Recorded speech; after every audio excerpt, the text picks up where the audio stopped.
इस अवसर पर ताई शिक्षा और सांस्कृतिक केंद्र बैरागीमठ डिब्रूगढ़ में ब्लैक डे समारोह और सेमिनार आयोजित किया गया।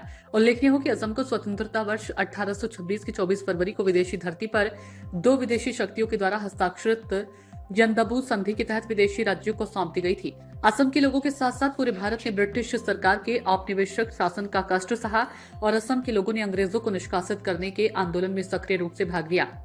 भारत को 15 अगस्त 1947 को स्वतंत्रता प्राप्त हुई और असम भारत संघ का हिस्सा बन गया। हालांकि उस समय के भारत के शासकों ने ब्रिटिश शासन से पहले असम क्षेत्र में रहने वाले भूमिपुत्रों और स्वदेशी लोगों के सुरक्षित भविष्य पर कोई ध्यान नहीं दिया और असम विदेशियों का चारागाह बन गया। इस संदर्भ में असम के स्वदेशी लोगों के लिए एक सुरक्षित भविष्य के निर्माण के हित में एकजुट होकर हर वर्ष काला दिवस के रूप में मनाते आ रही हैं, ताकि यांटाबू समझौते पर हस्ताक्षर की दुखद याद को संजोया जा सके, जिसने असम के स्वदेशी लोगों के लिए एक काला अध्याय शुरू किया। इस कार्यक्रम में काफी संख्या में विभिन्न संगठनों के लोग उपस्थित रहे। डिब्रूगढ़ से कैमरा पर्सन मुन्ना घटवाल के साथ रिपोर्टर अरुण जैन की रिपोर्ट। অসম আৰু সাতভনী অঞ্চলৰ কাৰণে এইটো এটা মানে কলা দিন, এটা ঐতিহাসিক দিন, কলা দিন।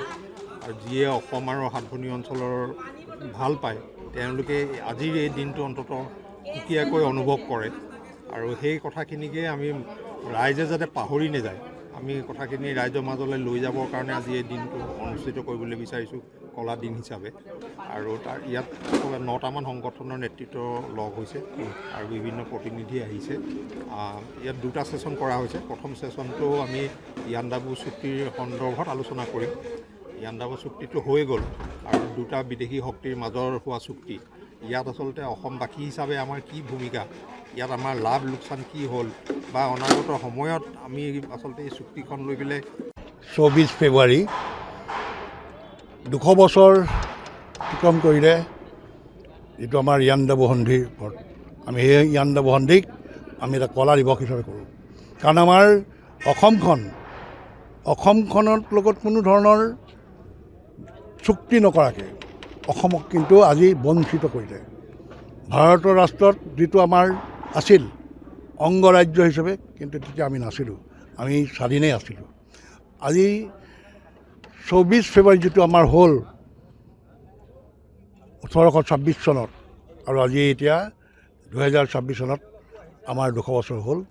আজি প্ৰেক্ষাপটত যিখিনি বিষয় অনুধাৱন কৰা হৈছে, তো আমি ভাবিছোঁ যে যিটো 1826 চনৰ 24 ফেব্ৰুৱাৰী তাৰিখে যদি অসমৰ স্বতন্ত্ৰতা, দুখন বিদেশী ৰাষ্ট্ৰই বিদেশৰ ভূমিত এক তেওঁলোকে চুক্তি কৰিলে, যিখন চুক্তিৰ যোগেদি আমাৰ এই ভূখণ্ডৰ যিটো অসম ভূমিৰ যিটো আমাৰ খিলঞ্জীয়া লোকৰ যিখিনি ইয়াত খুব স্বাধিকাৰ বজাই ৰাখিবলৈ তেওঁলোকে স্বতন্ত্ৰভাৱে যিহেতু ইয়াত শাসন চলাই আছিলে, এই সকলোখিনি বিষয় এই যিখন চুক্তি ইয়াণ্ডাবু চুক্তিৰ যোগেদি যিখিনি সম্পূৰ্ণৰূপে এক যিটো আমাৰ বিদেশী ৰাষ্ট্ৰৰ হাতলৈ গুচি গৈছে, এইটো নিশ্চয় সকলোৱে জানে। এতিয়া কথা হ'ল কি, ইয়াৰ পৰৱৰ্তী পৰ্যায়ত যিখিনি পৰিস্থিতি আহিল, ভাৰতবৰ্ষই স্বাধীনতা লাভ কৰিলে, ভাৰত ৰাষ্ট্ৰই যুক্তৰাষ্ট্ৰীয় ব্যৱস্থাৰে শাসন ব্যৱস্থা যেতিয়া তেওঁলোকে নতুন চৰকাৰ গঠন কৰিলে, আৰু ইয়াৰ প্ৰেক্ষাপটত আমাৰ এই ভূখণ্ডৰ লোকসকলেও স্বতঃস্ফূৰ্তভাৱে ভাৰত যুক্তৰাষ্ট্ৰত সংযুক্ত হৈছে। আজি এই কলা দিৱস পালন কৰাৰ লগতে দুখনকৈ আমি দুটা ছেশ্যন ৰাখিছোঁ, দুখনকৈ আমাৰ বৈঠক অনুষ্ঠিত হ'ব।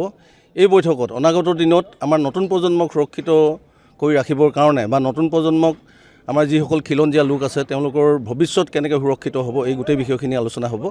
আৰু ইয়াৰ পিছত আমি কি ধৰণৰ কাৰ্যসূচী হাতত ল'ব লাগিব সেইখিনি আমি নিৰ্ধাৰণ কৰিম।